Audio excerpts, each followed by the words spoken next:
Welcome to another edition of the Up and Down here. Joined once again by Frank Brink on Friday Quali here over at the Elite Sports Network, EliteSportsBetting.com. PGA Golf is finally back here, Frank. How about that? It feels so good to be back, man. And we got two great events coming up, two really unique courses that are a lot of fun, where literally anyone can win. And, it is somewhat poetic to get probably our collective best sport back between the both of us. So really exciting stuff to finally watch sports again and kind of be tilted on Thursday morning. Yeah, it's going to be interesting for the next couple of weeks because these aren't necessarily the quote unquote traditional golf courses that you see on the PGA Tour where driver is rewarded, right? These are more like tactical courses where you have to work your way around the golf course. So literally anyone can win this, and you're going to see some different styles, right? I mean, diving into a little bit about Colonial, right? It's not a long golf course. It's par 70, like 7,200, and it's going to play super firm and fast this week. And typically, you'll see most guys, lay up on a lot of holes. Well, you're not quite sure what's going to happen with some of these guys because I've seen guys like John Rahm in the past say, "I'm confident with my driver. I'm just going to rip driver. When I hit a good drive, I'm going to make a birdie. When I don't, I'm just going to scramble and make a par, right?" Whereas other guys may lay back to like 130, 140 in a hole, and then wedge it close. So it's going to be interesting to see how some of these guys play, especially with some potential rust for not playing a tour event for 3 months. Yeah, and that's kind of the hard evaluation here is, as number guys like ourselves, it's impossible to quantify who's been playing, who has been playing, who's been playing well, because the recent play matters so much, and now we don't have any to go off of, at least not publicly. Maybe Rory's playing even better than he was, practice. Maybe he's far worse. So it's hard to judge, what the guys are going to come out of until we see 2 or 3 tournaments from everyone to kind of say, okay, this guy looks better, this guy looks worse, and how do we evaluate that going forward? With however long we had off, what did we have off? A couple months?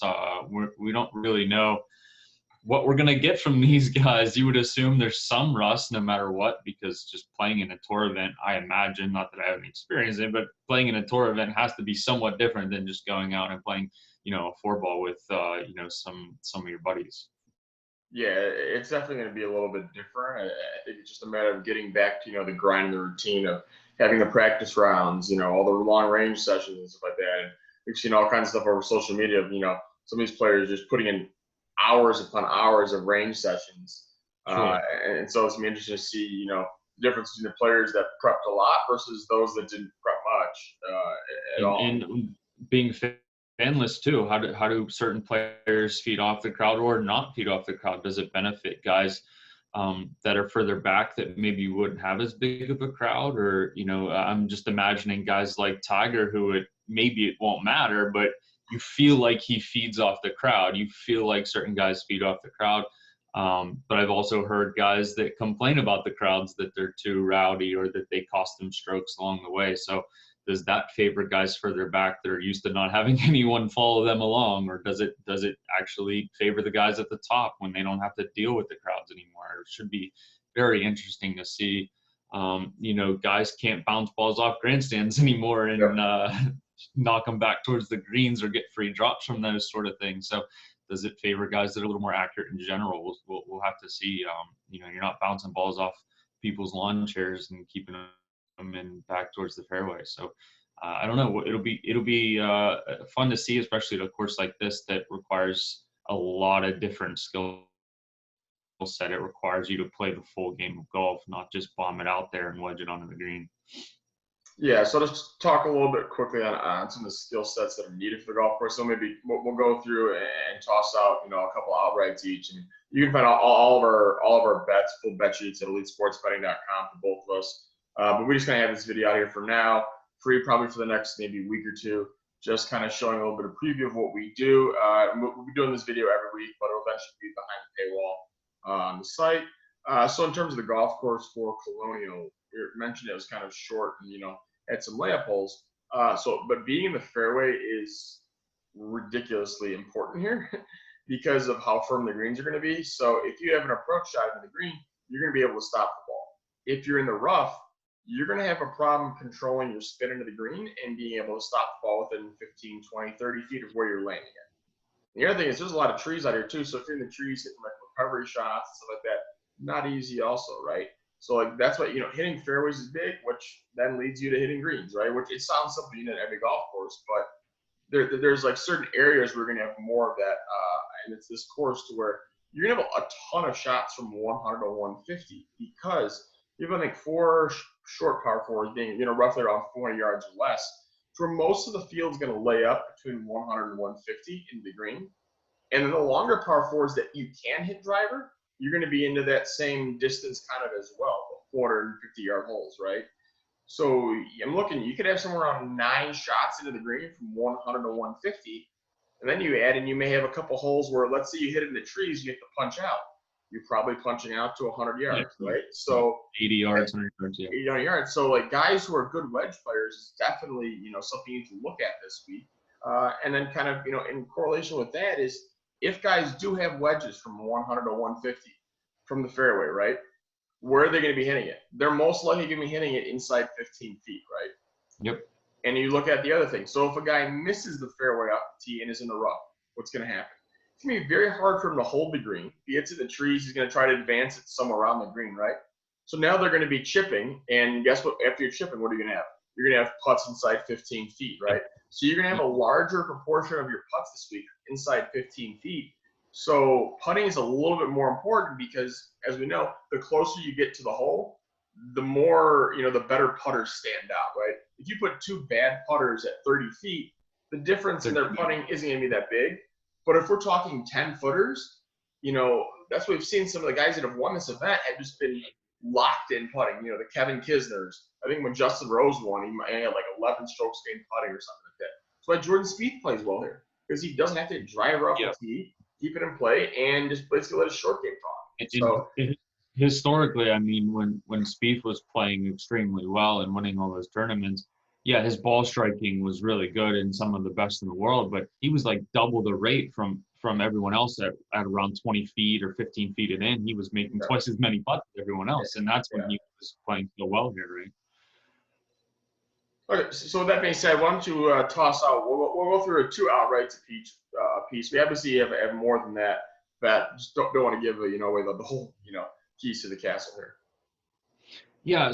So, we generally stay away from the top of the board, both of us. I am taking a little bit of a shot this week up there. I wanted one guy that was going to bomb and gouge and just hope that maybe they have a chance. And of the 3 that I think that have the short game to get around here, while also if they get hot with the driver, I think Rory, Jon Rahm, and Bryson probably of the bombers in the field. Granted, they're probably the biggest bombers in the field besides DJ maybe, that have the best short games around. So, for example, I've got Rory 17th in the field in short game, Jon Rahm 10th in the field in short game, and DeChambeau at 15th in short game. Of those guys, I got DeChambeau at 22 to 1. It's a small edge, but generally I don't shoot this high up in the field. But if I'm taking a shot on somebody that's going to maybe hit more drivers and try to take advantage of the course, I'm going to take DeChambeau at the number, and it's pretty much just because of the numbers higher than everyone else's. I think the difficulty of the course hitting a driver is going to bring back Rahm and Rory and those guys towards, a worse number, and I'm just not going to play a 7-1 or 12 to 1 in a field that has historically not had, big winners play and win. I mean, Justin Rose and who was the other one? Adam Scott had won here kind of with this sort of approach. So it's a play I'm not in love with, but the first one that I'll throw out there, I took DeChambeau at 22 to 1 just because he's been really good. His game's completely changed, and he's got the putting in the short game to sort of get around here. So not a super advantageous play. I think most of our value is going to come further down the board here, which I'm sure you're going to take some shots as well down there. Yeah, and so not to harp against the DeChambeau train, but DeChambeau is actually one of the players that I'm fading the most this week. So you and I are on opposite sides of the DeChambeau train, and not trying to you know you know go against the pick here, but just kind of want to give my thought process on it. So that just have a conversation, and it's people watching this video, subscribers, kind of understand where we're coming from both aspects. So the only thing that scares me in DeChambeau this week is really two things. One is he's played this 4 times. He's missed the cut 3 times. The other time he finished, I think, 43rd. So for me, that's a little concerning in terms of course fit and comfortability on the course. Considering he's been a good player for the last 4 years. It's not like it's a guy who's all of a sudden found a game, right? He's been good. Game is different, though. I mean, his game's certainly different. He definitely has a better short game, and he's hitting drive so much further, which the course negates that. But that ability and skill set's definitely different. This is actually going to lead into the next point here. So with Bryson gaining all this distance, he's going to have problems controlling his yardages on his wedges. So we see this all the time with players who bulk up and add distance, is that their dispersion on their wedge shots in terms of being able to flight shots down, control distance, is it's very difficult to dial it in. And we saw that a little bit with Bryson earlier in the year, to where he was struggling with distance control on courses where he had to have a lot of wedges. It's a little bit easier when you're hitting longer irons, but on wedges, because you're coming a little bit steeper into the ball, you have a tendency, when you're a very strong person like Bryson is now, to all of a sudden get these wedges that go massive distances. We saw this with Dustin Johnson before he spent 1 full year working on wedges, right? We see it with Rory all the time. Rory will go in phases where he's dialed in, and then all of a sudden he'll have no wedge control, and he'll hit shots 15 yards long, 10 yards short, right? Just because of how powerful that they are, it's very hard to control wedges. And on a golf course, when it's going to be very firm and you have to be very precise, I just don't quite trust that. If we're on a course that was, more of the traditional, just 7,500 yards long, driver on every hole, not a ton of, wedges in the greens, I wouldn't mind DeChambeau. It's just that, in combination with his not playing well at this course in the past, would just kind of have me shying away from. I would need more than the 22-1 in this field. Yeah, and that's certainly concern of mine as well. I mean, even when we saw, peak Tiger, when he struggled, it's with his wedge distance control, right? Because the speed, when you add so much speed, controlling probably the spin, catching that flyer every now and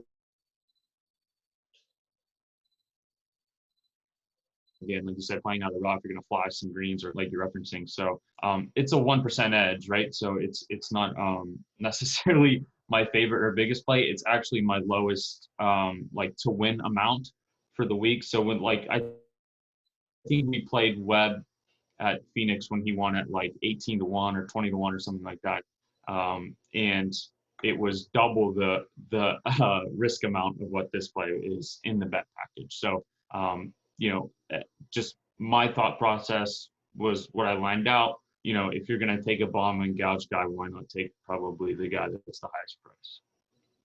Yeah, and I could definitely see that. So what are you looking at? I'm assuming you're going to go further down, as I'm going way down the board from here on out.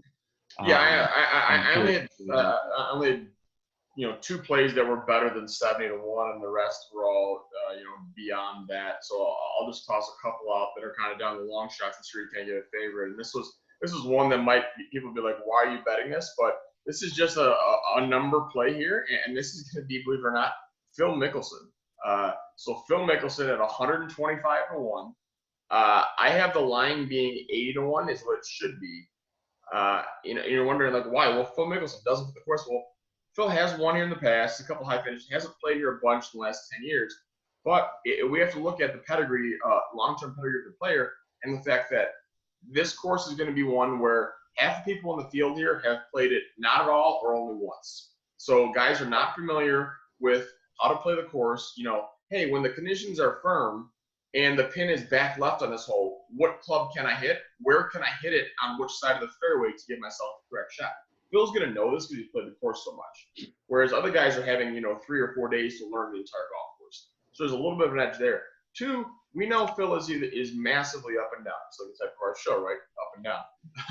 But, Phil will, he could easily miss the cut by 6. But whenever he plays well, he stays at the top of the leaderboard, right? So it's one of those where if Phil is playing well and is in contention the weekend, he's playing a lot better than a guy that's 125 to 1, right? So like if he's head to head against another guy who's 125 to 1, I would be taking Phil in that, come Sunday, just because he knows how to handle the pressure, he knows how to win. Other thing to consider is we obviously watched him, in the match against Tiger, right? The one thing that Phil did for that I didn't even mention is he prepped so hard for like a month, hitting balls, playing 36 holes a day. So we know that Phil has been practicing. We know that his game didn't look great in the front nine there in the rain of the match, but on the back nine looks pretty sharp in the alternate shot. And it's enough for me at 125 to 1 for a guy that is a proven winner. It should be 80 to 1. Do I think he's going to win this week? No. But I'm just taking the value that's there because I think the market price is wrong. I was shocked to see Phil at 125 to 1 just scrolling through the board. I actually didn't even think that he was playing. As I was scrolling, I caught his name and I was like, oh, what's going on here? I think 81 is a more realistic price, and all of Phil's skills have left him at this point beyond he's adding driving distance somehow, but his ability to get up and down is still very live.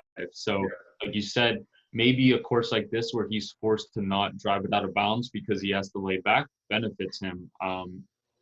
It's not a guy I'm going to chase down to play head-to-heads in, but I could definitely see the value in playing him 125 to 1 because, like you said, when he gets a little bit hot with his iron and his wedges, he's quite good. And you're not going to find, he's one of the greatest of all time at chipping it close. So he's certainly a guy I was shocked to see that high, and I don't think that's going to last if it has already. So, yeah. I'll give out one more because I'm pretty high on it for this week, and that's Harris English at 80 to 1. I've seen him 70 to 1. It's still good at that number, too. I think it was 81 earlier in the week. Harris English has kind of revolutionized his game in the way that other golfers have done the opposite, where guys this day and age, even older guys are, guys that have been around for a while, have added distance and swing speed and training and all that. Harris English has revolutionized his game just on ball striking alone. He's hitting fairways more often than ever before. He's hitting like 73% of greens this year. He's gaining strokes off the tee despite being relatively average distance, maybe slightly above average distance off the tee. He's gaining strokes on approach, chipping, putting. He's just gaining strokes everywhere, and he's been really good as of late. If you just look at his results, it's reflecting that he's won on short, or he's competed well in short courses, long courses, good fields, bad fields. He has 7 top 25s in 11 events. I think he's made 10 cuts in those 11 events. So 70 to 1, 80 to 1 on him at a course that anybody can win. It is kind of crazy to me. And just by looking at his number here, I got him as the 10th best putter in the field and the 6th best short game overall in the field. So, he's not going to strike it with the Rorys and Rahms and even DeChambeaus or Webb Simpsons of the world, from the fairway. But he has the overall game to where he can compete at a course like this that has lent itself to like the Kevin Kisners of the world, playing well here. Yeah, I definitely agree with the Harris English take there. He was actually just the first person off the board. If I had a little more ammo to bet, he would have been the next player for me to bet. I definitely agree. He's played this event 6 times. I finished top 35 of those 6 times, including 2 top 5s. Other thing to note is we know that his game's pretty sharp. I don't know if you saw this, but they had a tournament at Sea Island, Georgia, an exhibition tournament with Korn Ferry, which is like the minor league tour for PGA. With those guys in the PGA. So about 20 guys from PGA, 20 guys from Korn Ferry, somewhere around there. It was a 2-day event, but he did finish second in that, shot 65, 66. So, you obviously have to be doing something right in terms of sharpness of the game to be able to do that versus, that quality of a field. So that's a little bit of a help, knowing that, hey, he's just not, rolling off the couch and coming to play, right? He's been working on his game. Yeah, and I definitely think there's a lot of guys in this range because this is sort of the range where the Bombers aren't really in this like 60, 70, 80 range where the Bombers aren't necessarily in it because they're better than this, but doesn't, brings all these guys into play, at this sort of range. So I think there's a handful of guys, and you can find that in the bet package that I have listed out there. elitesportsbetting.com, and I think you've got quite a few guys in this range as well. Moving on from the outrights, I know you're probably knee deep in a lot of these matchups, and you're chasing numbers across all the different books and all that. Is there anything standing out that you like? Anyone in head-to-heads that you particularly favor, or any matchup you like this week? Yeah, so a lot of the information for the matchup came out early this week. So like in a normal week, the outrights get posted Monday morning. Obviously I've done all my work on Sunday evening and Monday, and can fire those Monday evening, right? And it's all good. And then everything else kind of gets gradually released throughout the week, right? Like head-to-heads kind of usually pop up in the market overnight between Monday and Tuesday. Well, everything just kind of came at once, right? There was like a refresh on the outrights, came Sunday night. And they said, oh, here's your head-to-heads also for all the sites offshore and the sports books like DraftKings, FanDuel, and the finishing position bets. Everything came at once, so it was like a flurry of just nonstop grinding and not even looking at the clock for about 24 hours just to get through everything. But yeah, there's definitely a couple head-to-heads out there that I definitely like, and I actually see one of them is. I actually have one of them that's against the same player twice, and I'll give that one out. And it's going to be, this one's, you can find it on DraftKings Sportsbook. It's going to be Kevin Kisner over Bubba Watson at -120. So Kisner's pedigree in terms of like the way he plays courses, he's very accurate off the tee. Not the longest in the world, but very precise with short irons and wedges, and one of the best putters on tour. And he's a guy who has won at this event before. He hasn't been playing great this year, but he's a guy who typically plays well on certain golf courses, and this is one of those. And we have seen him also play well, not play well, but we know that he's actually practicing playing. We've seen him, on some other social media, playing some golf rounds as well, so that's good to see. He's playing against Bubba Watson, who this is just not a Bubba course. So we know when Bubba has his courses, we back him. When he is constrained and can't use his creative mind to play a golf course, you have to fade Bubba. And when you have a tree-lined old school golf course here, to where Bubba can't hit that massive low cut on every tee shot, this is just something where I think he just gets disinterested. And also, he doesn't play that great on firm golf courses because he's going to have to try to figure out how to keep the ball in play, one off the tee and two into the greens, because it's just not a Bubba course. I mean, I think he's played here a couple times, hasn't had any good results. I think he missed the cut once, might have made it the other time. So for me, that's definitely a pass on Bubba. I'll take Kisner there over him, and likewise, I'll take Russell Knox over Watson. Knox has been very consistent over the last year or so. A lot of top 30 finishes, which should be enough to get the job done against Bubba. Knox has, I think, played bad his last 3 or 4 events before the shutdown. But that was almost all due to putting, to where he was losing, I think, like 3 strokes per round or 3 strokes per event putting. And he missed the cut by 2 or 3 shots those times. So I'm willing to kind of ignore that noise. Is just, he's not a great putter, but to be losing that many strokes in consecutive rounds, that's more of a blip on the radar than a long-term trend. Yeah, Bubba's another fun one, kind of similar to Phil, where it's like, when maybe he can do it and when he can, it's like very obvious to his course skill set. One matchup that I'm looking at, and I don't know why this was so kind of crazy priced, but it's my biggest underdog of the week, and I like chasing these big head-to-head underdogs. I have Max Homa plus 152 against Horschel, and I actually do like Horschel this week. But I saw they were both about 80 to 1 to win the tournament, and this happens at times where guys maybe have similar odds to win a tournament, but the variance itself, based on the golfer, kind of like we talked about with Phil, where maybe Phil has a good odds to win, but you wouldn't necessarily back him in head-to-head because he's going to miss the cut half the time and then win, 10% of the time or whatever it is. I'm extrapolating that, but exaggerating that. But if you look at Homa and Horschel, they have very similar resumes from a variance perspective. And it's not to say I don't like Horschel this week. I do like Horschel. I think he's the type of golfer that could potentially win here. But if you look at Horschel, he's made the cut in 9 of 11 events, 4 top 10s, 5 top 25s. And Homa has like a very similar resume this season. The variance here is they're quite similar. I think Horschel is the better player, but for a plus 152 dog, it kind of like a, I don't want to say like a shitlock course, but kind of like a high variance kind of randomness course where anybody can win. You look at Homa, he's made 10 of the last 6 top 25s, 3 top 10s. Him and Horschel really this season haven't been that different. Horschel's the better golfer, sure, but at plus 152 to get kind of a live dog here is kind of crazy to me, considering they're both somewhere around 80-1 to win the tournament. Yeah, there's definitely a little bit of value in there. I almost pulled the trigger on home on that one as well. I had the true line that one about about plus 130 for Homa. So that was That's just exactly barely. That's exactly what I have. Yep. Okay, yeah. So that was just barely outside my threshold for a play. And so I can tell you the reasoning why you got this number in the market. So this number actually opened up Horschel minus 140, Homa like plus 113 or something like that. And this basically got bet up most likely by a betting syndicate. And the reasoning why for this is we've seen, especially in this first week, a lot of numbers move drastically from syndicates because of they're looking at two things. They're trying to figure out recent form, which we don't have for a lot of people, right? So, but they're attacking basically people. nobody. Yeah. But I've seen a lot of numbers move towards certain guys. So Horschel, they've had a bunch of events at the TPC Sawgrass in Florida, right?